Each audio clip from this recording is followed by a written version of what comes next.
हमें हराने के लिए कोई माई का लाल पैदा नहीं हुआ है। हम ब्रह्मा के लिखे हुए लकीर को भी मिटा सकते हैं। जान लीजिए कि कुछ लोग, हम लोगों को तो अब लगता है कि अगली बार जो आप आइएगा ना, तो इस बार हम देखें कि कुछ इधर उधर कुछ जीत गया है, अगली बार सब हारेगा, हमको पूरा भरोसा है। तो भाई तैयार हो जाओ, क्योंकि अब शुरू होने वाली है वो शो जहां न्यूज नहीं वायरल धमाके होते हैं। यहाँ हर खबर ट्रेंड में रहती है और हर हेडलाइन बोलती है मुझे शेयर कर दो भाई। तो पहली खबर आ रही है बिहार इलेक्शन से, जहाँ पे लालू की बेटी रोहिणी जी ने नतीजों के बाद छोड़ दी राजनीति, परिवार से भी तोड़ा नाता। रोहिणी आचार्य ने एक्स पर ये सारी की सारी जानकारी दी। रोहिणी आचार्य जी ने कहा कि उस वक्त राजनीति छोड़ दी जब आरजेडी को नतीजों ने छोड़ दिया था। उन्होंने कहा कि संजय यादव और रमीज के दबाव में आकर उन्होंने ये कदम उठाया। भाई साहब, संजय यादव आरजेडी के लिए अब कंसल्टेंट कम सीरियल कंफ्यूजन मशीन ज्यादा लगने लगे हैं। तो अगली खबर आईपीएल से आ रही है। अरे भाई साहब, आईपीएल 2026 का पहला झटका आ चुका है और झटका भी ऐसा कि केकेआर फैंस अब बोल रहे हैं हाँ, कोलकाता नाइट राइडर्स ने अपने सबसे विस्फोटक all-rounder Andre Russells the muscles को रिलीज कर दिया है। जी हाँ, वही रसल्स जो मैदान में आते ही गेंदबाजों के सपने खराब कर देते थे। और केकेआर फैंस बोल रहे हैं यार ये तो वही बात हो गई, घर का पुराना एसी निकाल कर नया कूलर लाने का प्लान बना लिया। लेकिन भाई आईपीएल है, या कुछ भी हो सकता है। अच्छा। तो अगली खबर जम्मू कश्मीर से है। हुआ ये कि जम्मू कश्मीर से एक मन को हिला देने वाला खबर आई है। श्रीनगर के नौगाम पुलिस थाने के अंदर देर रात एक जोरदार धमाका हुआ। यह धमाका तब हुआ जब अमोनियम नाइट्रेट से सैंपल निकाले जा रहे थे। पिछले 2 दिनों से यह प्रक्रिया चल रही थी, लेकिन अचानक धमाका हो गया और इस हादसे में 9 लोगों की मौत हो गई, जबकि 32 लोग घायल हैं। यह सिर्फ संख्या नहीं, यह परिवार टूटने की आवाज है। अब आम जनता पूछ रही है, जब एक्सप्लोसिव इतना संवेदनशील था तो क्या सुरक्षा और प्रोटोकॉल में चूक हुई? क्योंकि भाई 2 दिन तक लगातार सैंपलिंग चल रही थी, तो धमाका तीसरे ही दिन क्यों? फिलहाल जवाब किसी के पास नहीं है, लेकिन जांच से सच जरूर सामने आएगा। तो इसी पर जम्मू कश्मीर के डीजीपी नलिन प्रभात के मुताबिक ये कोई साजिश नहीं है, ये सिर्फ एक एक्सीडेंट था। क्यों हुआ, इसकी जांच जारी है। तो अगली खबर बिहार से ही है, जिसमें कहा जा रहा है कि बिहार चुनाव की गहमागहमी अभी ठंड भी नहीं पड़ी थी, तभी राजनीतिक गलियारों में एक 10-10 हजार वाला बम गिर गया। शरद पवार ने मंच से कहा मतदान से पहले महिलाओं के खातों में 10,000 रुपए जमा किए गए, जिस वजह से एनडीए की जीत एक स्कीम की वजह से हुई। महिलाओं के खातों में 10,000 रुपए भेजे गए। इतना बड़ा भुगतान लोगों के वोटिंग पैटर्न्स को बदल सकता है।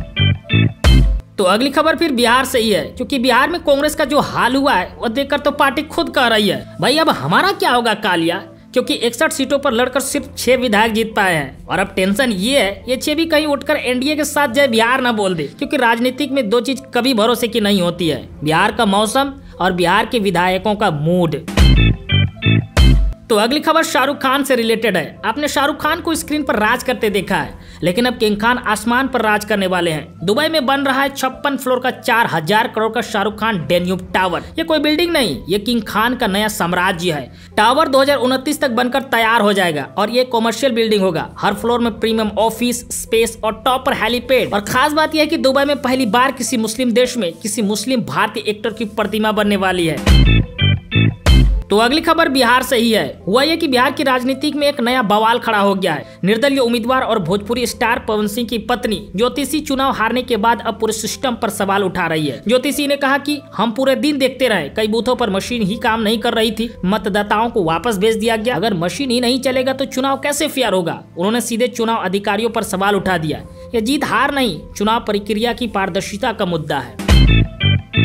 तो अगली खबर यूपी से है। आपको वो केस याद है दादरी वाली? 2015 में भीड़ ने मोहम्मद अखलाक की हत्या की थी और पूरा देश हिल गया था। और अब 10 साल बाद योगी सरकार ने एक ऐसा कदम उठाया है कि फिर से पूरे माहौल में गर्मी पैदा कर दी है। हाँ, आपने सही सुना, सरकार सभी आरोपियों के केस वापस लेने जा रही है।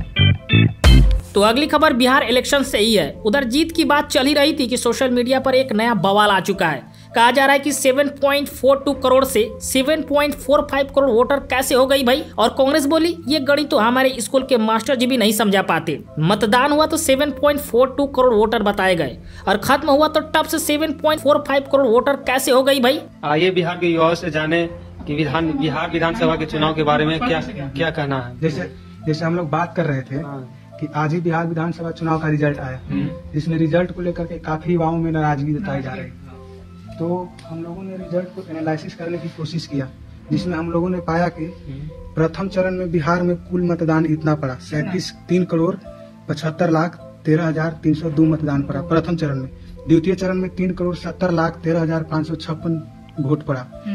यदि दोनों को हम ऐड करते हैं तो कुल वोटरों की संख्या इतनी हुई 7,45,26,858। इतना वोट, इतना कुल मतदान आज हुआ है दोनों चरण मिलाकर। ठीक है, जबकि यहाँ पर ध्यान देने वाली बात यह है कि बिहार में जो कुल पंजीकृत है मतदाता, यानी जो रजिस्टर्ड वोटर है, वो केवल हमारा 7,42,00,000 ही है। बिल्कुल 7,42,00,000 ही है। लेकिन अगर हम दोनों चरणों को अगर जोड़ दे रहे हैं वोट को तो हमारा हो जा रहा है 7,45,00,000। तो हमारा जो 3 लाख एक्स्ट्रा वोटर जो है कहाँ से है? बिल्कुल सही बात। और ये जो 3 लाख एक्स्ट्रा वोटर आए हैं वो वोट इनका गया कहाँ? राइट। हम ये नहीं कहते हैं कि किसी एक आदमी पक्ष में गया होगा, हम ये बात को भी नहीं मानते हैं। लेकिन ये वोट आया कहाँ से, वोट गया कहाँ? जबकि कुल वोटरों की संख्या 7,42,00,000 है। एक बात और सोचने वाली है कि वोट में कुल भाग लेने वाले मतदाताओं की संख्या 67.कुछ % है, लेकिन 3 लाख आखिर वोट ज्यादा गया कहाँ से?